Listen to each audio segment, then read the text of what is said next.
midi à tous, la grande famille, c'est Justin Nikani, membre de JK Consulting. Ici chez nous, premièrement, nous traitons de l'entrepreneuriat et de la jeunesse est-africaine qui sont implantés un peu partout dans les quatre coins du monde entier, d'où nous laissons les contenus de valeur ici en entrepreneuriat qui t'a juste de pouvoir le mettre en pratique, car nous savons que c'est eux demain qui iront développer le continent africain par la voie de création d'entreprises dans le but ultime, participer tous à la réduction du chômage de masse et de rendre dynamique nos différentes économies sur place sur le continent. La grande famille, la chose qu'on redoutait est en train de prendre de l'ampleur au niveau du Moyen-Orient dans cette guerre qui se passe entre les États-Unis d'Amérique, Israël et l'Iran. La grande famille, on l'avait bien su le dire, l'Iran dès le départ était tranquille, mais ils avaient dit, si vous nous frappez, préparez-vous à une guerre longue, la grande famille. L'heure est très grave. L'Iran, dans sa stratégie, a commencé dans cette guerre par des petites fréquences, par des frappes à petite fréquence. Là, ils ont commencé par réfléchir à augmenter leur fréquence. Beaucoup de gens se sont dit, ils étaient au cours de munitions, ils avaient perdu leur capacité de frappe. Or, c'est mal connaître l'Iran, la grande famille. Les choses sont en train de se basculer du côté du Moyen-Orient. L'Iran vient de prendre le dessus à l'instant où je vous parle, la grande famille, c'est des informations fiables qui vient de Reuters, qui est un journal anglais fiable. La grande famille, dans la nuit, donc de samedi à dimanche et jusqu'à lundi, suite aux missiles Kamchar que l'Iran venait de mettre en exergue, est en train d'utiliser à l'instant missiles super puissants hypersoniques qui est en train de faire des dégâts en Israël. Un ambassade américain, donc au Moyen-Orient, précisément au Qatar, a été frappé, copieusement frappé. Donc, les États-Unis et Israël sont en train de se faire dégringoler, démanteler, frapper copieusement par l'Iran.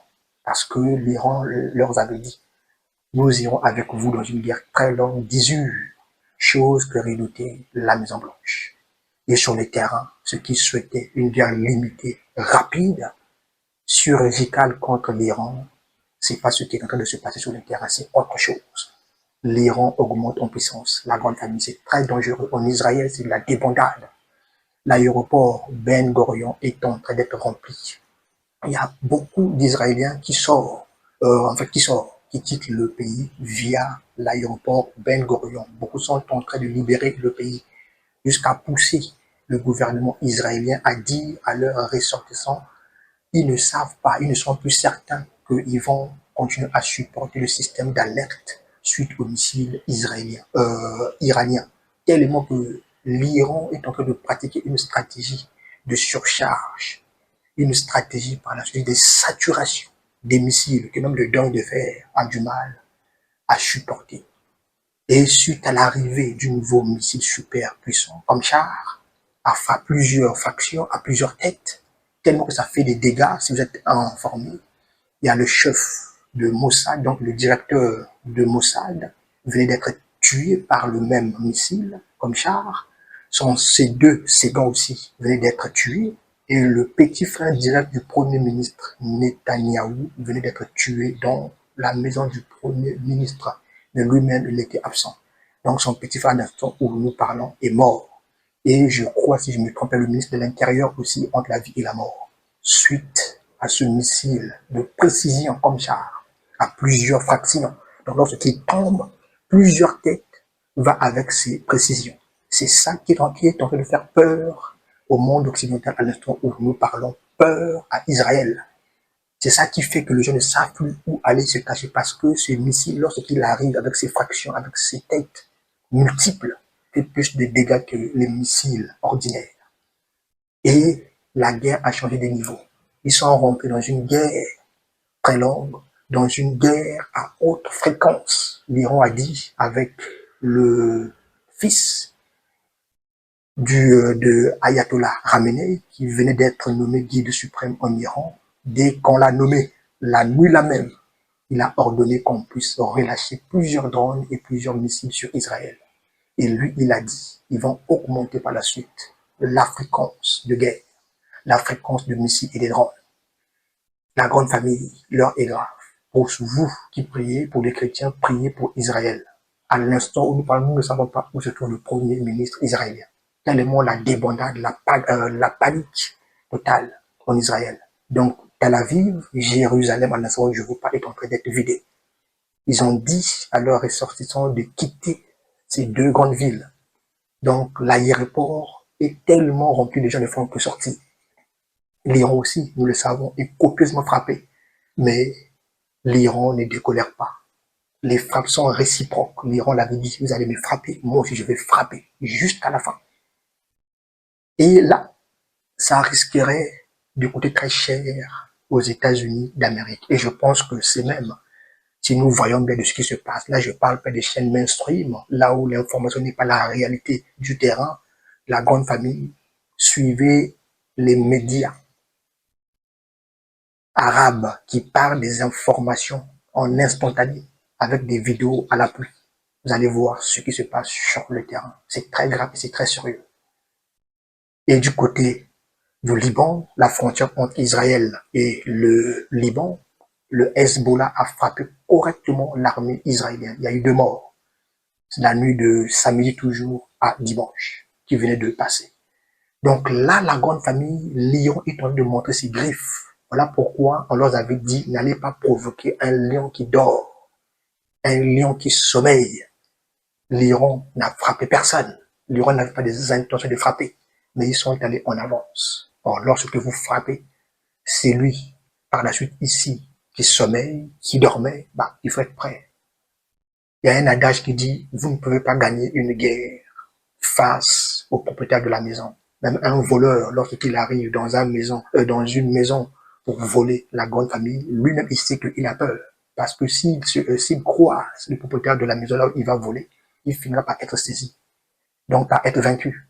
Donc ce qui se passe, c'est une guerre des résonances. C'est une guerre par la suite ici, de pouvoir, de puissance. Parce que l'Israël a peur de la montée en puissance de l'Iran et de la Turquie. Et si nous ne faisons pas attention, lorsqu'ils vont terminer avec l'Iran, malgré que l'Iran va laisser des dégâts, des impacts, ils vont en s'en prendre avec la Turquie. Parce qu'il n'y a que ces 2 puissances-là dans la sous-région que l'Israël a peur.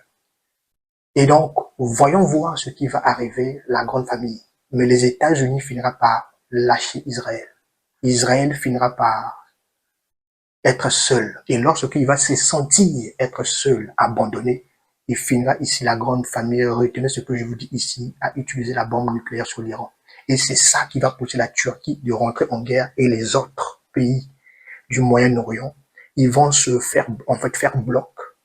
Ils vont même par la suite ici tourner le dos aux États-Unis d'Amérique. Tous les pays là du Golfe finiront par tourner le dos aux États-Unis d'Amérique et à Israël. Pourquoi? Parce que les pays comme les Qatar, les pays comme l'Arabie Saoudite, pendant tant d'années, ont bâti leur réputation, leur image du monde des affaires, là où ils faisaient beau vivre, les paradis fiscaux qui attiraient la plupart des investisseurs au monde pendant tant d'années. Donc, ils ont réussi, en fait, à bâtir, à construire leur image de marque, leur image d'affaires, le climat d'affaires là où il fait bon vivre, où il y avait la paix, la tranquillité pendant tant d'années. C'est ça qui leur a permis ici d'être des pays attractifs, d'être des pays où il y avait plus d'investissements et par la suite ici d'être des pays l'un parmi les pays les plus riches au monde. Donc aujourd'hui, ils sont en train de perdre cette image. Les investisseurs sont en train de fuir, de quitter ces pays. Or, c'est ça qui faisait la base et même la force de leur économie, la grande famille. Et là, c'est très dangereux. L'Iran est en train de foutre en l'air leur image. Et c'est ça qui pousse, qui finiront par la suite ici de pousser ces pays-là, avant même vers la fin de toute chose, de tourner le dos aux États-Unis d'Amérique et à Israël. Et par la suite, ils vont s'allier à la Turquie, l'Iran. C'est ça qui fera que cette guerre ira dans une grande escalade. Donc, attendez-vous à un grand escalade de la grande famille. Nous partons vers un grand escalade qui finira par mettre l'économie mondiale au chaos, à terre. Parce que la richesse première, qui est l'énergie noire ici, donc l'or noir, le pétrole, qui faisait fonctionner la plupart des entreprises, qui devient de plus en plus rare ici, la grande famille, suite à une demande qui va augmenter le plus, ben, fera à ce que les entreprises n'auront plus de quoi produire, les systèmes de logistique mondiale vont par la suite ici être bloqués ou encore diminuer, baisser en intensité, ben, ce qui fera que le monde ne va plus consommer au même rythme. Donc, ça va nous conduire ici à une récession totale, générale et globale dans le cadre du monde.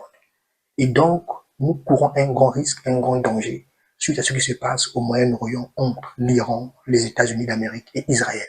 Mais Israël sera par être abandonné et frapper copieusement la grande famille. L'Iran va subir des frappes collatérales, mais l'Iran, avant sa fin, la grande famille finira par tout dégainer, par tout mettre par tout foutre en l'air en fait, tout mettre à l'air, tout mettre en air, tout détruire, tout mettre en air la grande famille.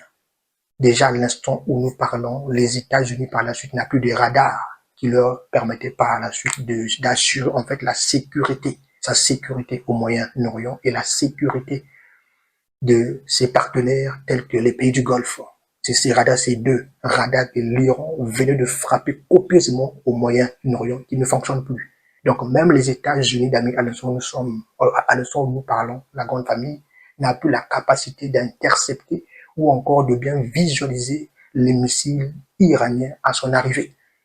Ce qui a poussé la nuit de dimanche et à lundi matin à la Maison Blanche a dit à leurs ressortissants qui se trouvaient en Arabie Saoudite de quitter le territoire le plus vite possible et leur famille. Donc ça prouve que l'intensité augmente le jour. L'heure est très grave et très sérieux. Donc ce que les gens pensaient à pour l'Iran, qu'il n'avait plus de capacités des missiles, la grande famille c'est archi faux. Là, les vraies choses commencent, les vrais bails commencent. On comprend que l'Iran va les frapper copieusement. L'Iran va les dégringoler la grande famille, que ce soit très grave et très sérieux.